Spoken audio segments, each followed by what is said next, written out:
지금부터는 치매 온건 후견인의 대표적인 5가지 후견 사무를 중심으로 후견인분들의 세부적인 후견 활동을 같이 들어보도록 하겠습니다. 먼저 사회복지 서비스 이용 지원입니다. 네, 피후견인 씨는요, 암 수술 이후 회복을 위해서 적절한 요양보호 서비스가 필요했습니다. 하지만 그에 맞는 등급을 부여받지 못했고요. 위에서 언급을 했지만 암 수술 등으로 인해서 피후견인 씨가 등급을 변경할 상황임을 제가 잘 정리해서 신청을 했습니다. 곧 이 신청이 받아들여져서 관련 서비스를 이용할 수 있게 되었습니다. 이제 저의 경우는 피후견인 FC가 거동이 또 불편하고 역시 또 인지력도 부족하고 해서 본인이 원하는 노인 장기 요양 보호 서비스를 직접 신청할 수 없었습니다. 그래서 이제 제가 대신해서 서비스 신청을 하게 됐고요. 근데 이게 한 번에 안 되니까 굉장히 아주 화를 내시고 안 좋아하시더라고요. 그래도 뭐 제가 인내력을 가지고 약 7개월 동안에 이게 한 번 신청하면 2개월을 지나야 돼요. 탈락이 되면.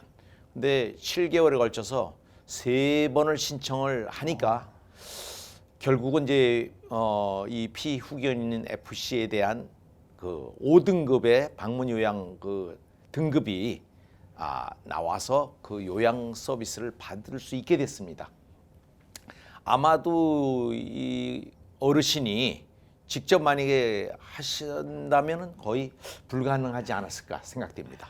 예, 사회복지 신청 사무는 이제 항상 발생하는 사무는 아니지만 등급 변경을 해야 하거나 원하는 서비스 이용 신청을 해야 하는 경우에는 말씀하신 것처럼 치매 환자가 이를 정확하게 챙겨서 직접 수행한다는 것은 참 어려운 일일 겁니다.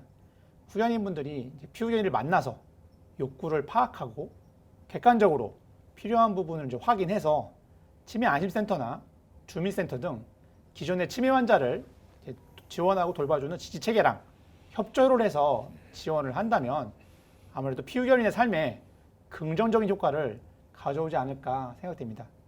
물론 이제 특정 후견이라는 후견의 특성상 피후견인의 의사를 확인하고 의사에 이제 반해서, 의사를 준해서 해야 되지 의사에 반해서 사무 지원하기 어렵다는 점은 유의해야 될 것 같습니다. 이어서 후견인의 의료 서비스 이용 지원을 살펴볼까 합니다. 앞에서 두 후견인분들이 이야기를 들었을 때 피후견인이 응급실을 가거나 병원 진료가 좀 잦은 경우였었는데요. 강 선생님 어떠셨습니까? 네, 피후견인과 함께 병원에 가서 진료 과정을 돕고요. 병원비를 결제하는 등 사무 수행 자체는 어렵지 않은 것 같습니다. 다만 병원 측에서 진료나 수술을 할 경우 보호자 동의서를 요구하는 등 특히 수술 과정에서 병원 관계자와 의견 충돌이 있어서 문제가 됐는데 이때마다 제가 후견인 업무 범위와 판례도 설명을 하면은 병원 관계자들이 대부분 이해를 하더라고요.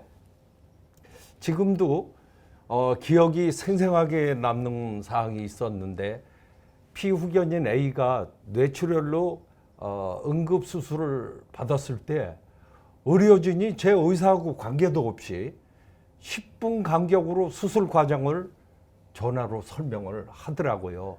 지금 뭐 어디를 해부했습니다. 어디를 어떻게 했습니다 하는 그 설명을 10분 간격으로 하더라고요. 그리고 마지막 사망 선고도 저한테 하더라고요.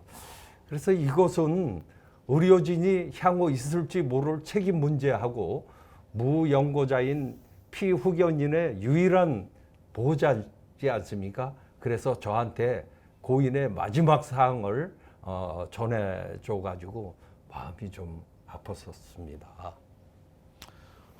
제 경우에는 그 피후견인들이 이제 다 고령이시다 보니까 응급실에 가는 경우가 많았습니다. 그러면 결국 이제 현장에서는 후견인을 보호자로 인식하죠. 의료진들이.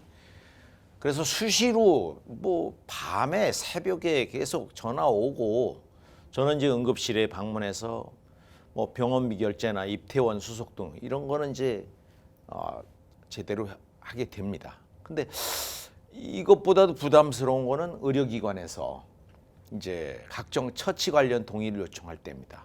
뭐 무슨 처치를 한다, 수술을 한다, 뭐 근데 특히 이제 공공후견인은 이게 특정 후견이기 때문에 제가 법원으로부터 이제 부여받은 사무 범위 내에서만 권한이 있기 때문에 이걸 동의할 자격이 안 되거든요.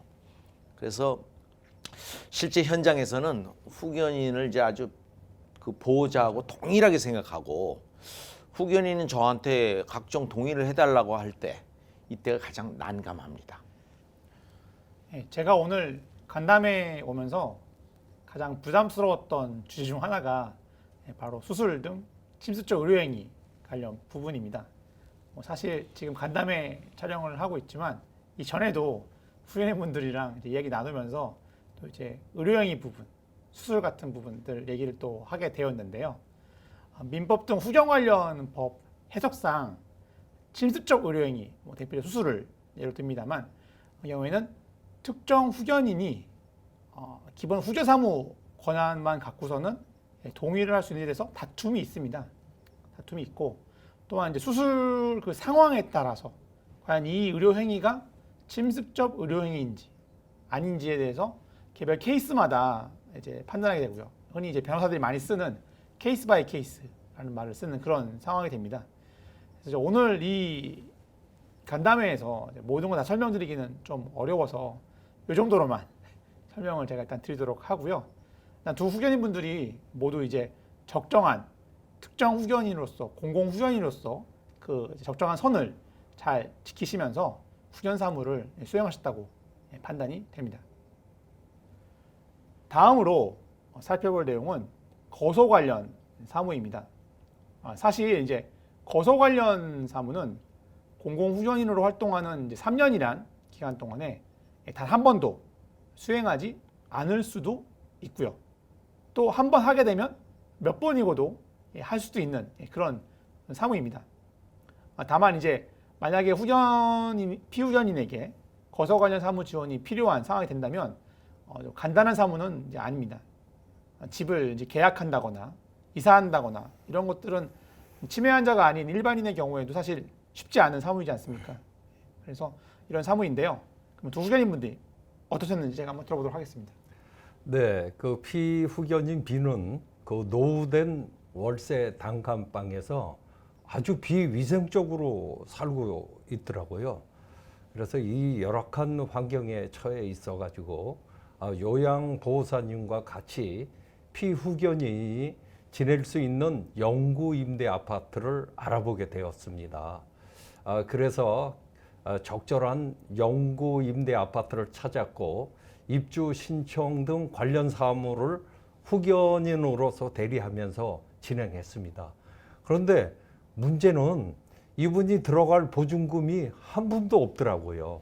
한 250여만 원 됐는데 이거를 마련하는데 어려움이 있었습니다. 제가 수소문을 한 결과 한시적으로 보증금을 빌려줄 후원자를 찾게 됐습니다. 매월 일정한 비용을 갚는 차용 조건으로 현 거주 영구 임대 아파트를 들어갈 수 있게 되었습니다. 물론 현재는 그 차용액을 완부를 했습니다. 다른 후견인 C의 경우도 임대차 계약 그 종료 기간이 다가와서 갱신하는 사무를 지원하기도 했고요. 이제 저의 경우는 이제 피후견인 이 씨의 경우 이제 건강 상태가 굉장히 안 좋아서 요양병원에 입원한 상태였습니다. 하지만 이제 피후견인이 요양병원에서 지내면서 한 1년 정도가 지나니까 건강을 어느 정도 회복을 하셨고, 그래서 이에 그 입원 비용이 거의 들지 않는 그런 요양원 전원으로 가면 어떨까 했는데 어쨌든 상태가 그렇게 되셨어요. 그래서 후견인이 이제 제가 피후견인한테 적절한 이제 요양원을 몇 달 동안 이제 물색을 해봤어요.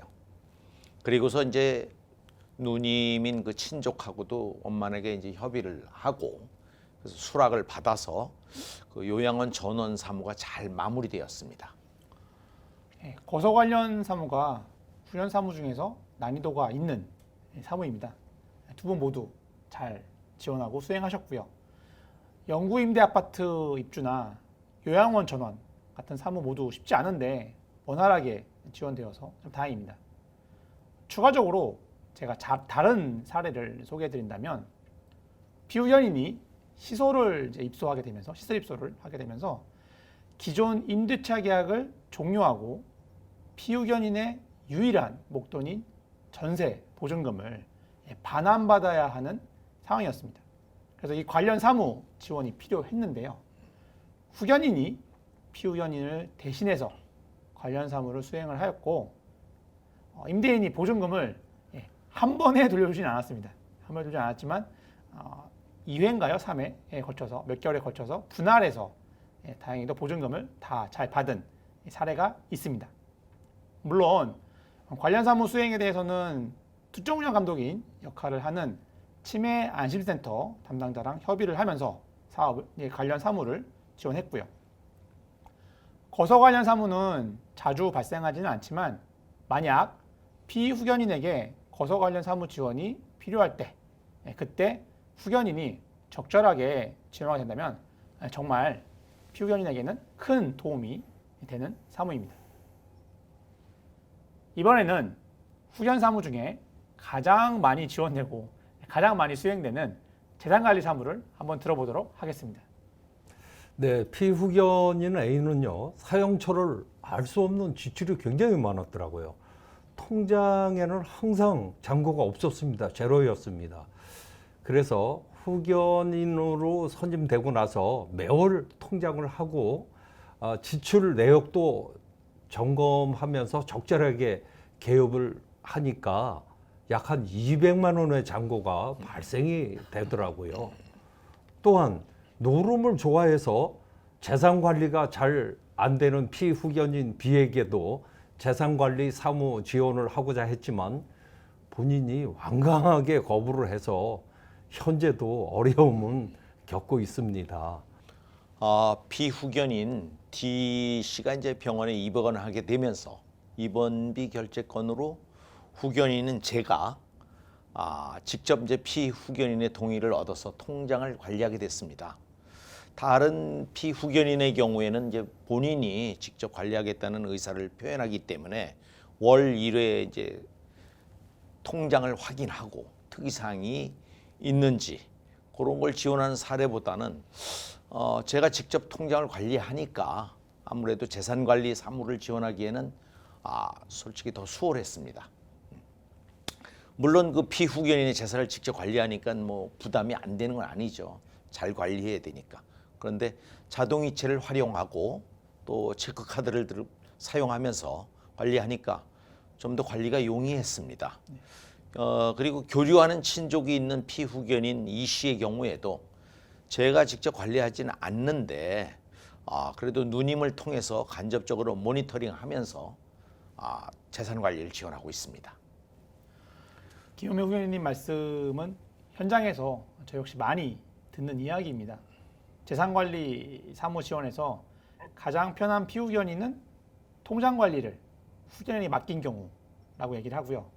가장 힘든 경우는 본인이 관리한다고 말씀을 하시지만 실제는 관리가 잘 안 되는 피후견인이라고 하더라고요. 두 분 다 지금 제가 보기에는 직접 관리하시는 경우에는 또 거기에 맞게 또 본인이 관리하겠다고 하시면서 재산관리 지원을 거부하신다면 모니터링 같은 간접적 지원을 통해서 하는 형식으로 아주 잘 지원하고 계신 것 같습니다. 참고로 제가 한 말씀 더 드린다면 많이 물어보시는 것 중에 피후견인, 그러니까 치매 환자가 용돈이라고 하면서 현금으로 사용하는 것들은 어떻게 처리하는 얘기를 많이 물어보십니다. 저도 이제 다른 기관이나 법원에 물어보고 하는데요. 일단 이제 현금은 증빙이 없습니다. 증빙이 없어서 사실 지금 두 분 말씀하신 것처럼 뭐 자동이체나 체크카드 같은 거 등을 통해서 공과금이나 월세 이런 기본적인 생활이 되는 것들은 이렇게 안정적으로 관리를 하고요. 또 어찌 보면 치매 어르신들이 현금을 통해서 본인이 사용하든 뭔가를 통해 행복을 느끼는 것도 있지 않겠습니까? 그래서 이런 경우에 용돈으로 매월 작성하시는 지출 내역서에 용돈 이렇게 해서 관리하시는 걸로 할 수밖에 없다라고 제가 추가적으로 말씀을 드립니다. 이번에는 치매 공공후견인의 주요 사무 중 마지막으로 살펴볼 공법상의 신청행위 등 지원 사무입니다.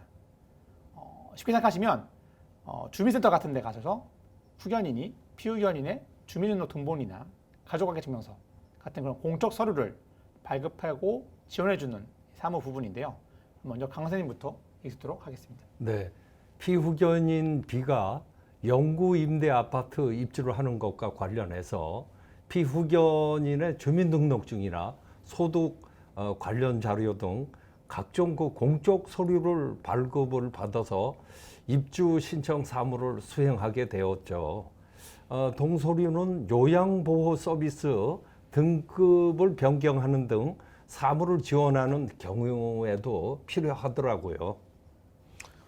저 역시 이제 피후견인 이 씨가 요양병원에서 요양원으로 이제 전원을 진행할 때 피후견인의 공적 서류, 예를 들면 뭐 주민등본이라든가 또는 병원 진단서, 또 요양 등급 인정서 이런 것들을 이제 발급받아서 사무 지원을 하였습니다. 그러니까 이제 여러 곳을 많이 다녀야겠죠.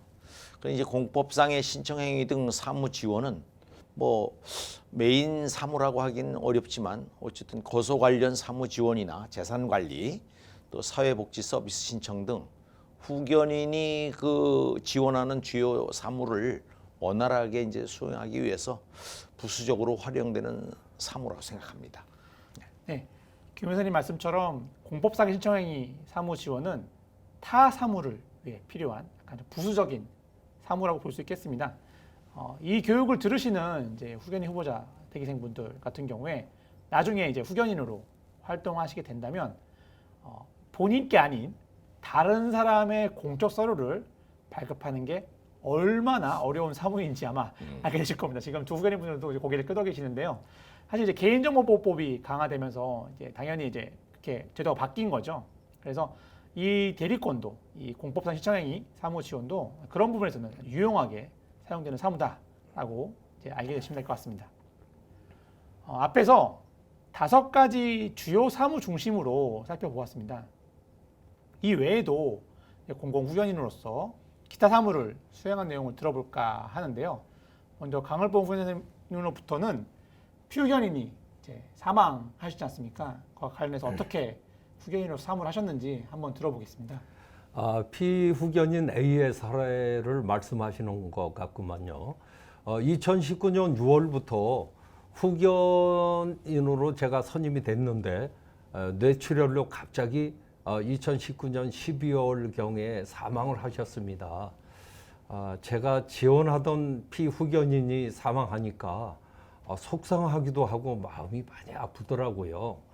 변호사님도 교육 때 많이 이야기를 하시지만은 후견인은 피후견인을 위해서 사무 지원을 하고 또한 피후견인 사망 이후에도 사실상 후견 종료 사무만 하도록 되어 있지 않습니까? 그런데 사망한 피후견인 A는 집 정리도 안 돼 있고요.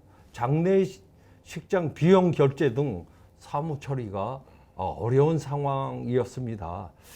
그래서 의정부 치매안심센터 및 주민센터 관계자하고 협의를 해서 후견인의 자녀 사무 처리에 맞춰서 일정 사무를 수행하고 마무리했는데 사망 이후 사무 처리를 어떻게 하는지 노하우를 알게 되는 경험을 하게 된 것 같습니다. 네, 이야기 잘 들었습니다. 사실 제가 항상 교육이나 회의 때 많이 받는 질문 중에 하나가 피후견인이 사망할 경우에 후견인이 어떻게 해야 되는지 그 역할에 대한 부분입니다. 법률상 후견인은 피후견인을 위한 사무를 지원하는 것이 원칙이고 피후견인 사망에 따른 장례 그리고 상속 사무는 피후견인의 사무가 아니라 상속인들의 사무로 보는 것이 법률상 해석 관련 부분입니다. 그래서 후견인은 새로운 사무인, 상속사무, 장례사무 이런 거는 수행할 수가 이제 없는 거고 법상으로는요. 권한이 없는 거죠. 잔존사무라고 해서 예를 들어서 병원에서 만약에 피후견이 사망하셨다. 그러면 피후견인의 그 병원비 같은 거를 결제하지 않습니까? 그런 것들의 잔존사무를 지원하고 그리고 이제 법원에다가는 후견 종료를 위한 사무를 후견인이 수행해야 되는 거죠.